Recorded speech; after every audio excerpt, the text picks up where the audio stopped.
empreint d'émotion. Vous aviez à cœur de ramener cette coupe et vous l'avez fait de manière héroïque en produisant du beau jeu dans le fair play avec un comportement exemplaire sur et en dehors du terrain. Sachez que cette victoire appartient à tout le peuple sénégalais. Ce sont là les propos du président de la République. Les Lions retrouveront de nouveau le chef de l'État ce mercredi après la grande prévue dans les rues de Dakar afin de célébrer les champions d'Afrique 2025. Hier également à l'aéroport, le Premier ministre Ousmane Sonko, d'autres membres du gouvernement, dont le ministre des Sports, mais aussi des députés de l'Assemblée nationale, la majorité comme de l'opposition, qui ont tenu à accueillir les Lions à l'aéroport international Béziène de Diass. Deuxième étoile donc pour le Sénégal qui a battu le Maroc en finale de la CAN 2025 sur le score d'1-0. Un match qui avait été âprement disputé avec beaucoup de tensions et plusieurs sortes d'émotions. Mais les Lions, portés à bout de bras par un 12e Gaindé déterminé, ont réussi finalement donc à brandir la coupe tant convoitée. Idrissa Gana Gueye, qui a été capitaine durant cette rencontre, rend grâce à Dieu, mais surtout remercie les Sénégalais pour leur soutien de bout en bout et indéfectible. Ces propos que je vous propose d'écouter. On va dire Alhamdulillah, parce que cette coupe on l'a voulée, mais on y est pour rien. C'est Allah qui nous a donné la victoire aujourd'hui. On remercie le bon Dieu de nous avoir donné la santé et de nous avoir permis de gagner cette coupe encore une fois. Je félicite tous mes coéquipiers, je remercie tous les Sénégalais qui ont toujours été derrière nous, le staff. On a quelques joueurs qui sont tombés malades. On pense beaucoup à eux, Crépin, Bamotard et d'autres supporters qui sont blessés. Mais voilà, tout ça, ça vaut le coup. On était là pour se battre pour notre pays. Mais voilà, on remercie le bon Dieu, on dit Alhamdulillah. On ramène cette coupe au Sénégal. Cette coupe, on l'avait dit, on était venu pour faire les 7 matchs. On savait qu'on pouvait le faire. Ça fut compliqué. Mais voilà, on n'a pas abandonné, on a cru en nous, on a continué à jouer. Et comme je l'ai dit, Alhamdulillah. On remercie le bon Dieu. Maintenant, on va voyager avec cette coupe au Sénégal, Inch'Allah. J'espère qu'on va arriver en bonne santé. On va faire un bon... Le Sénégal, vainqueur de la Coupe d'Afrique des Nations qui s'est jouée au Maroc dans une finale épique à Rabat, et ce grâce à un Pape Alassane Gueye étincelant, l'unique buteur de la finale.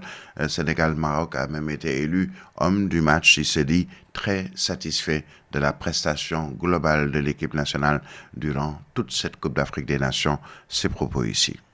On a à cœur de gagner ici. C'est un beau pays, franchement, ils ont des supporters incroyables. Mais voilà, on savait que ça allait être un match compliqué. On a tout donné, on n'a pas triché.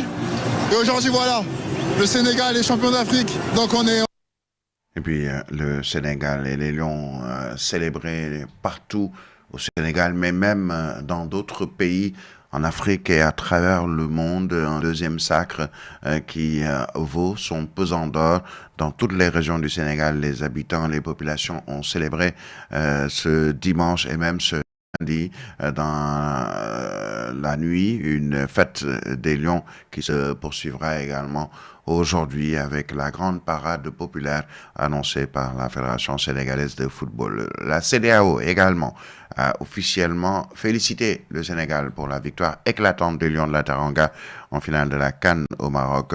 Dans un communiqué officiel publié depuis son siège à Abuja, au Nigeria, l'institution sous-régionale adresse ses chaleureuses et sincères félicitations à la République du Sénégal, au peuple et à ses plus hautes autorités, ainsi qu'à l'équipe nationale de football, les Lions de la Teranga.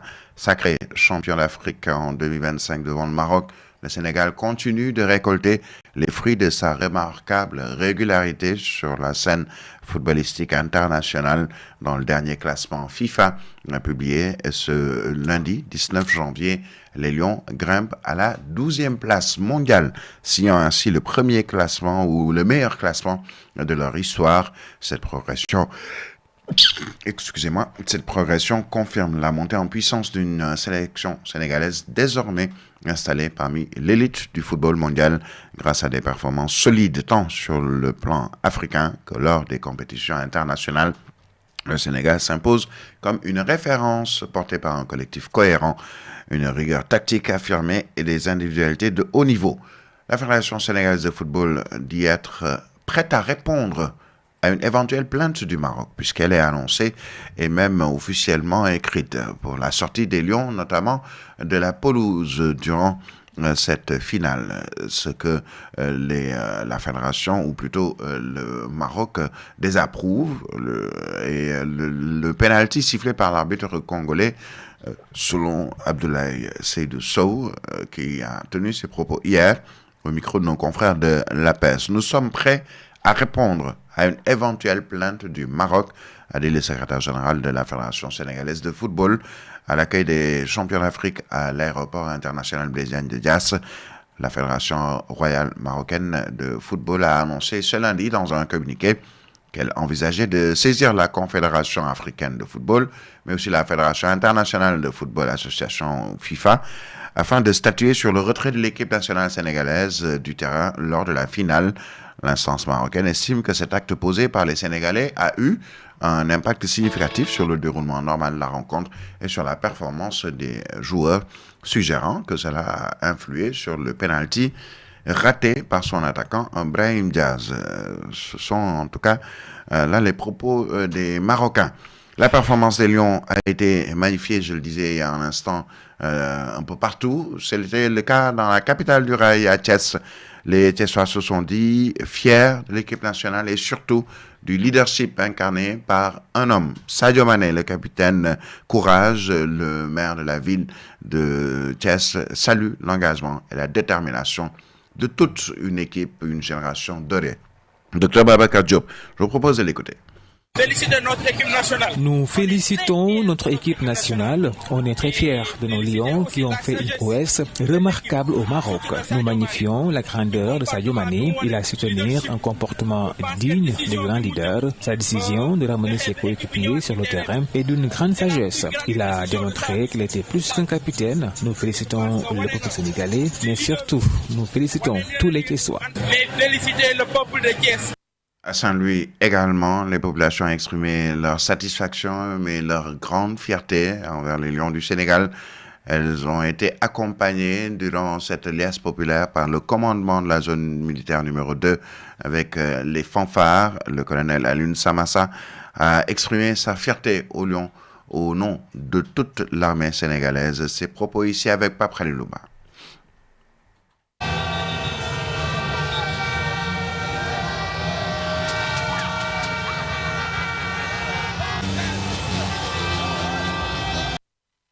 Numéro 2 a voulu de façon spontanée avec tous les cœurs réunis. tey zone militaire numéro 2 bu Saint-Louis dafa génn ànd ak Saint-Louisiens yi ak waa Ndar yépp ngir mën a wane sentiment de satisfaction bi nga xamante ni am na ko ci Lions du Sénégal yi nga xam ni ci final bi ñu doon seq ak Marocains yi gagné nañ leen par 1-0 mu nekk exploit bu am solo remporté deuxième étoile bi nga xam ne mooy nekk sur le maillot du Sénégal tey am na expression.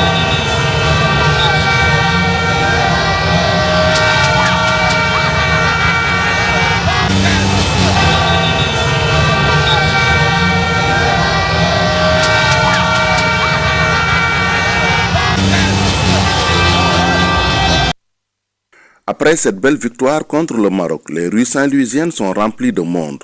Hommes et femmes, jeunes et vieux, se sont convergés vers les fan zones pour exprimer leur satisfaction et leur fierté pour les Lions du Sénégal qui ont assuré la deuxième étoile sur le maillot. Le commandement de la zone militaire numéro 2, sous la houlette du colonel Alioune Samassa, a mobilisé toute l'armée avec les fanfares pour montrer à la face du monde que Saint-Louis est derrière les Lions du Sénégal. Que ces Gaindés ont concrétisé le slogan « On nous tue, mais on ne nous déshonore pas ». La zone militaire numéro 2 a voulu, de façon spontanée, avec tous les cœurs réunis, organiser cette marche de cohésion pour encore une fois démontrer que la cohésion nationale est la force de notre armée.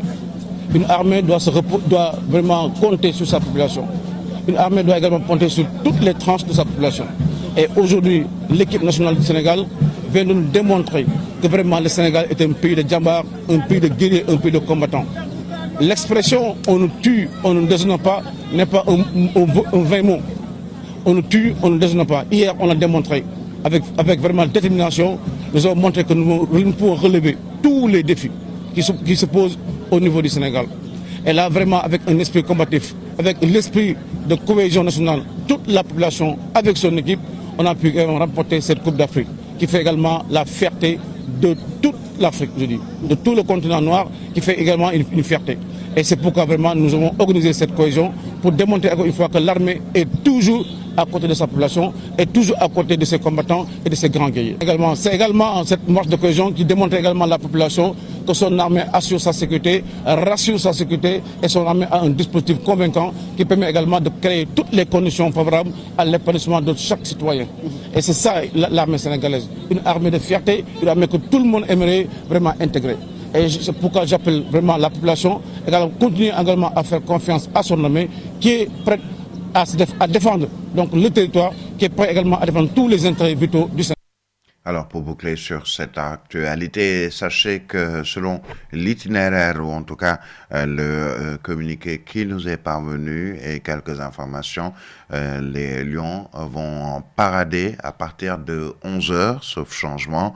Ils partiront de la Patte d'Oie, passeront par le rond-point EMG, ils iront à Castor, au Bourguiba, à la maison Senghor, puis vont emprunter la Corniche et ce jusqu'au Palais de la République où justement ils seront reçus avec tous les honneurs en début d'après-midi. Donc une parade qui partira à partir de 11h et qui va durer quelques heures avant d'arriver au Palais de la République. Sortez tous accueillir justement nos champions, les Lions du football, après ce deuxième sacre, une deuxième étoile fièrement arborée par les Lions du football. C'était donc l'actualité concernant le football et la Coupe d'Afrique des Nations. Les rideaux sont tombés donc dimanche avec ce sacre continental de l'équipe dirigée par Pape Bouna Thiaw. 7h passées de 18 minutes, tout de suite le reste de l'actualité. Vous écoutez le journal.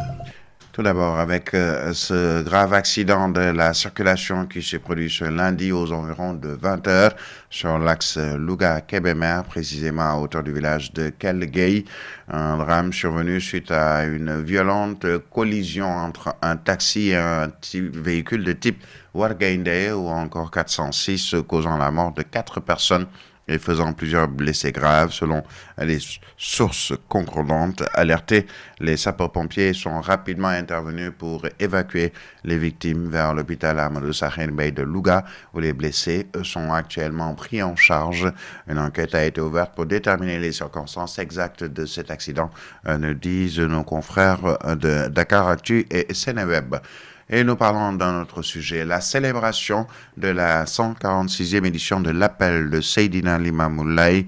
La cérémonie officielle d'ouverture de cet événement religieux s'est tenue devant des milliers de fidèles au mausolée de Seydina Limamou Laye à Cambérène. Le khalife général des Layènes, Seydina Mohamedou Lamine Laye, a souligné ce lundi la pertinence du thème portant sur la solidarité islamique face aux défis contemporains.